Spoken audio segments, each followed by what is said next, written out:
निदा फाजली साहब એવું લખે છે कि बच्चों के इन छोटे छोटे हाथों को चांद सितारे छूने दो चार किताबें पढ़कर ये भी हम जैसे हो जाएंगे। બાળકોને એમનું વેકેશન ભણવાની ઘણી મહેનત કર્યા પછી મળતું હોય છે, તો ચલો આજે જોઈએ કે બાળકો આ વેકેશનનો કેવી રીતે ઉપયોગ કરે છે અને ક્યાં ક્યાં ફરવા ગયા છે।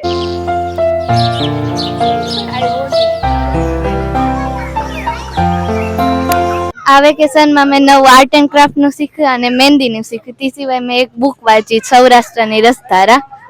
ઝવેરચંદ મેઘાણી આંખે જોયેલા હોય છે તે લખેલા હતા। સૌથી પહેલા અમે ગયા હતા મંદિરે, ઈ પણ નાના નાની ની હારે।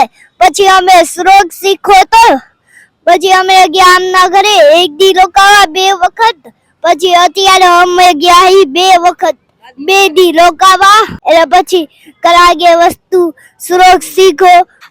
સ્કૂલે ભાઈબંધો વાતો કરવાની ગમે અને રમવાની ગમે અને ઘરે વેકેશનમાં રમવાની ગમે।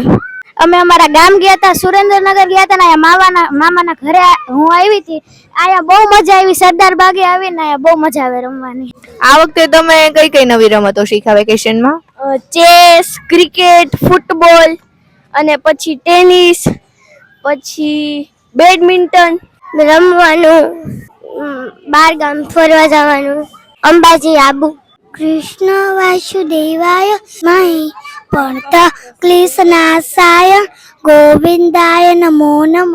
અમે જામનગરમાં રહી ગયા અને અહીંયા ફૂઈના ઘરે વેકેશન કરવા આવ્યા અને અહીંયા ફૂલ મજા આવી। અમે બગીચે આવ્યા, અમે ગેમ્સ રમતા હતા, અમે ફરવા ગયા હતા, તે બધું નવું છે।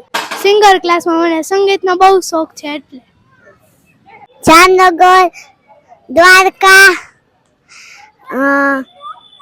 દ્વારકા કેવી મજા આવી? મસ્ત મજા આવી। તો આવા જ નવા વિડીયોઝ જોવા માટે સતત જોડાયેલા રહો મોરબી અપડેટ સાથે।